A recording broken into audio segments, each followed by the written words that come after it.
अस्सलाम वालेकुम students, welcome back to my channel. आज हम एजुकेशन के चैप्टर 1 से स्टार्ट करने जा रहे हैं। ये पार्ट 2 के चैप्टर 1 जिसका नाम है तालीम का तारुफ, इंट्रोडक्शन ऑफ एजुकेशन। पर इसके पहले कि हम चैप्टर स्टार्ट करें, आप लोग चैनल को लाइक एंड सब्सक्राइब कर लें ताकि इसी तरह की यूज़फुल वीडियोज़ आप तक पहुँचाई जा सकें। मेरे चैनल को विज़िट ज़रूर कीजिएगा क्योंकि वहाँ पर बहुत सारे इकोनॉमिक्स और एजुकेशन के लेक्चर्स मैंने अपलोड किए हैं ताकि आप लोगों को मज़ीद मदद हासिल हो सके और जब भी मैं कोई नई वीडियो अपलोड करूँ तो आप तक बआसानी पहुँच सके। सो इसलिए प्लीज़ पहले सब्सक्राइब करें और लाइक भी करें। चलें चैप्टर की तरफ चलते हैं। हम फर्स्ट चैप्टर बिस्मिल्लाहिर्रहमानिर्रहीम जो कि हम आज पढ़ने जा रहे हैं वो है तालीम का तारुफ, that is introduction of education.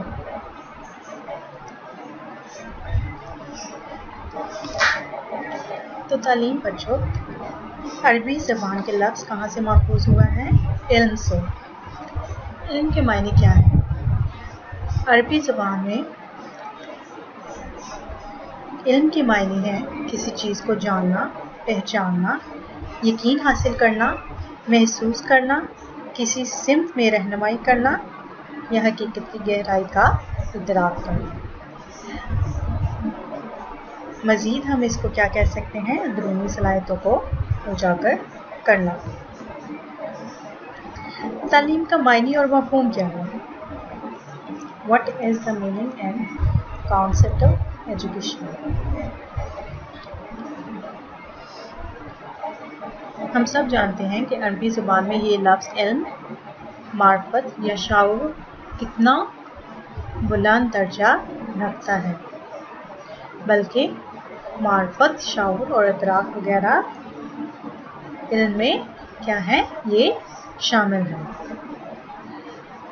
लफ्ज़ इल्म की लफ्ज़ी तशरीह से तो ये वाज़ह हो गया कि तालीम कैसा अमल है जिसके ज़रिए फ़र्द ना सिर्फ अशिया और इनकी हकीकत का इल्म हासिल करता है बल्कि यकीन की मंजिल तक भी बआसानी पहुँच जाता है।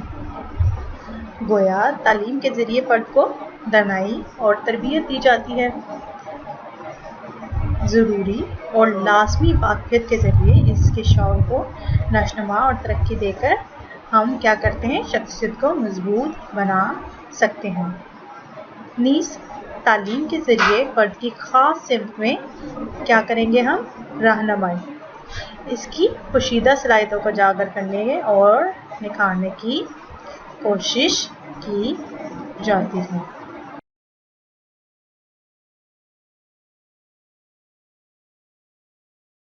इंसान ने जो कुछ सीखा या अल्लाह ताला ने या खुदा ने उसे जो कुछ सिखाया जिसे वो पहले नहीं जानता था उसको क्या कहा जाता है? इल्म। इल्म हर ऐसी चीज़ को कहते हैं जो कि नहीं होती है, जो हमें पहले से नहीं पता होती। हम सबको पता है कि हमें बोलना किसने सिखाया? अल्लाह ताला ने। और आसान अल्फाज में हम क्या कह सकते हैं कि इल्म के मायने क्या हैं या तालीम के मायने क्या हैं कि इससे दूसरों के जहन में नशीन करवाना, जो कुछ हम जानते हैं दूसरों के जहन में नशीन करवाना। सो ये क्या होती है? तालीम या इल्म जो कि हम अपने से दूसरों तक पहुंचाते हैं। तालीम के मायने तो हम लोगों ने समझ लिए कि ये है कुछ बताना, पढ़ाना या सिखाना या बार बार कसरत से एक ही खबर को देना। लेकिन अगर ये खबर इस हद तक दी जाए बार बार दोहराकर कि अगले मौलम या स्टूडेंट के जहन में बिल्कुल वाज़ह हो जाए तो इसको क्या कहते हैं? तालीम देना। ठीक है। तालीम के लिए जो इंग्लिश वर्ड इस्तेमाल होता है आप सबको पता है कि उसको क्या कहते हैं? एजुकेशन, जो कि क्या है? अंग्रेज़ी ज़बान का लफ्ज़ है। लेकिन लातीनी ज़बान में ये दो अल्फाज से मिलकर बना है, एडक्योर और एडुकेयर।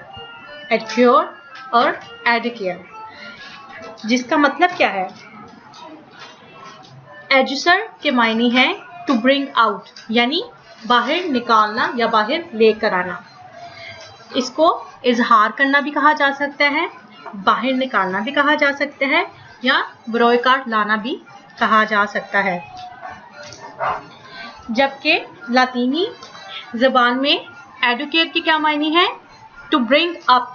ब्रिंग अप का मतलब है ऊपर लाना, परवान चढ़ाना, नशोनुमा करना, उजागर करना या हैयत अता करना, तरबियत करना। ये सारे मोरलेस क्या है? सेम ही मतलब को जाहिर करते हैं। ठीक है। एजुकेशन के इस्तिलाही मायने किन चीज़ों से मिलकर बने हैं? 2 अल्फाज से मिलकर। इस लिहाज से क्या हुआ एजुकेशन का मफ़हूम कि हर वो काम जिसके ज़रिए फ़र्द की तरबियत की जाए या उस शख्सियत की नशोनुमा हो, तो उसको हम क्या कहेंगे? एजुकेशन। फॉर एग्ज़ाम्पल, बच्ची की पैदाइशी सलाहियतों या खूबियों को खोलकर पेश किया जाना या उसकी खूबियों को उभारना, निखारना, ये सब क्या कहलाता है? एजुकेशन। और पैदाइशी अमल के बाद से ही एजुकेशन का अमल शुरू हो जाता है। आपको पता है ना कि ये एक बच्चा सबसे पहले तालीम कहाँ से हासिल करता है? अपनी वालदा से या अपने घर से। बहरहाल लफ्ज़ इल्म तालीम या एजुकेयर या एडुकेयर एजुकेशन से मुश्तरका तौर पर ये बात हम अखज़ कर सकते हैं कि तालीम कैसा अमल है जिसके ज़रिए अफराद मालूमात, महारतें, आदात, रवैये और इक़दार ज़िंदगी को सीखते हैं। ठीक है। तालीम सीखने, सिखाने या तब्दीली के उस अमल को हम तालीम कहेंगे जिसके ज़रिए इंसान की शख्सियत में ऐसी तब्दीलियाँ पैदा हों जो मज़ीद तब्दीलियों के लिए राह हमवार करने में क्या करेंगी? मावन साबित होंगी। ये अमल ज़ाहिरी बात है कि एक माशरती माहौल में अंजाम पाता है। अकेला इंसान या इंडिविजुअल अगर वो कोई भी सोशल इंटरेक्शन ना करे, माशरे से अलग थलग रहे, तो वो क्या करता है? तालीम या एजुकेशन हासिल नहीं कर सकता।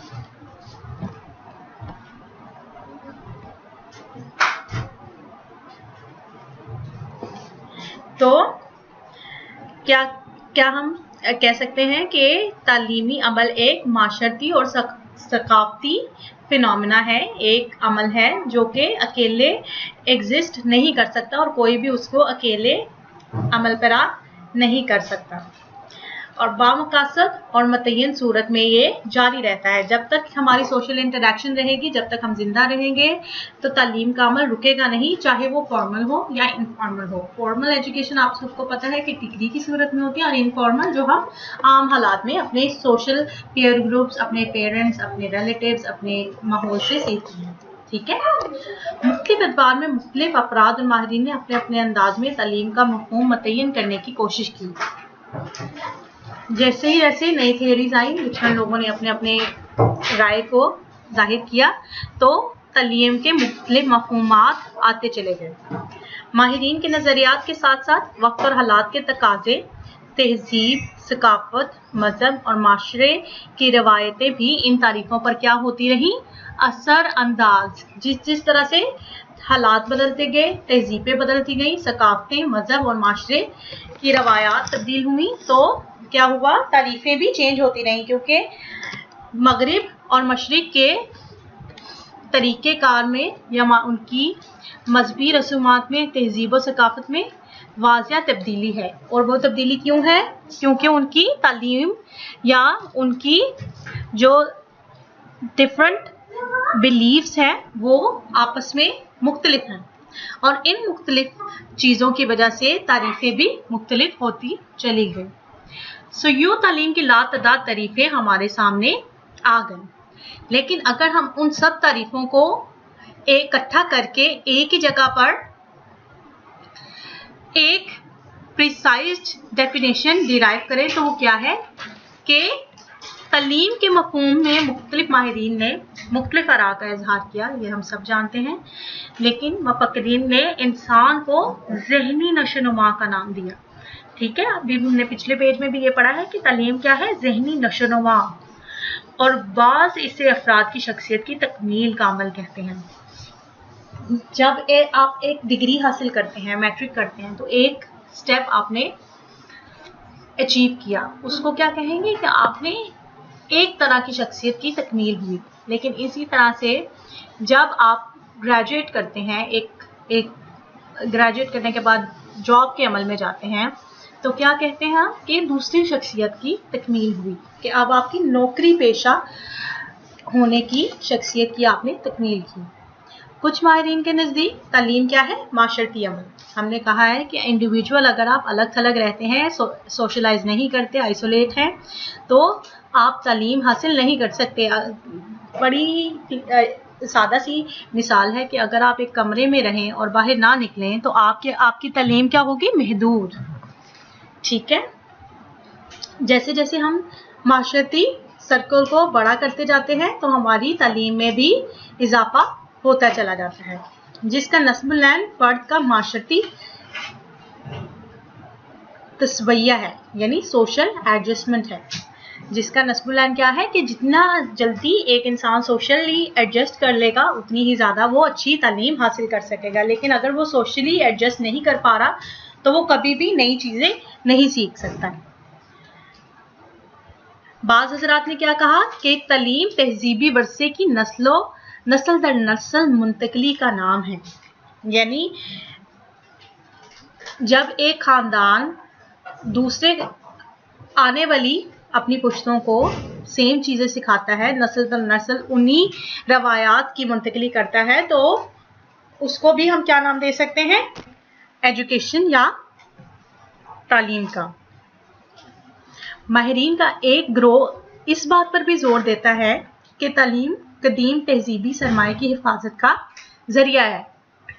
अगर हम लोग अपनी आने वाली नस्लों को उर्दू ना सिखाते या बिलफर्ज आपको आज उर्दू ना आती तो क्या होता कि ये उर्दू दुनिया से मुकम्मल तौर पर ख़त्म हो चुकी होती, क्योंकि हम उर्दू या अपनी कौमी ज़ुबान को एक नस्ल से दूसरी नस्ल तक मुंतकिल करते हैं, उनको सिखाते हैं। तो इसका क्या हुआ कि ये किसकी बदौलत है? एजुकेशन। ठीक है। और एक राय ये भी है कि तालीम इंसान की फितरी और नेकी ज़हूर में लाने का अमल करती है। यहाँ तक मुस्लिम फ़लसफियों और माहिरीन तालीम का जिक्र करते हैं, और उन्होंने क्या कहा तालीम के बारे में? जो उन लोगों ने तारीफें दी उनमें से सबसे पहले कौन थे? अफलातून।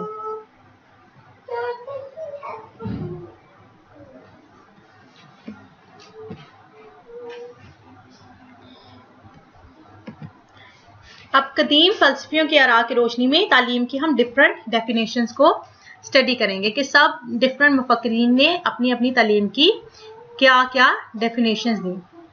सबसे पहले हम देखेंगे कि अरस्तु ने तालीम के बारे में क्या कहा। अरस्तु कहते हैं कि तालीम को माशरे की मतवाज़न तंजीम का अमल उन्होंने करार दिया।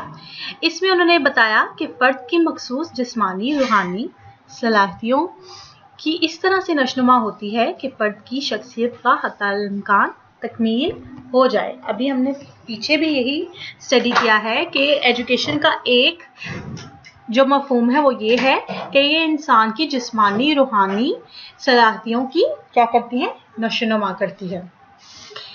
इंग्लिश में अगर इसकी डेफिनेशन को पढ़ें तो वो क्या कहते हैं कि education is a process of reconstruction of the society in which balanced physical and spiritual developments take place for the perfect personality of the individual।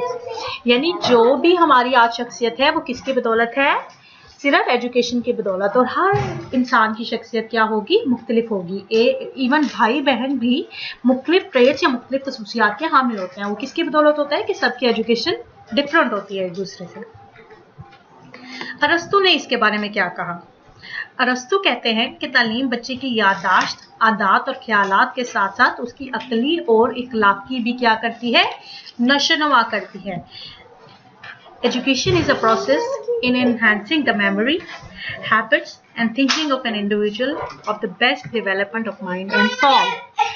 यानी एजुकेशन क्या करती है? दूसरी शक्ल में हमारे माइंड और सोल की नशोनुमा करती है। हमारी सिर्फ जिस्मानी तौर पर नहीं या इखलाकी तौर पर नहीं बल्कि जहनी तौर पे भी किसकी बदौलत नशोनुमा होती है? सिर्फ और सिर्फ एजुकेशन की बदौलत। आज के लिए हम सिर्फ इतना ही रखेंगे, बाकी हम लोग कल कंटिन्यू करेंगे।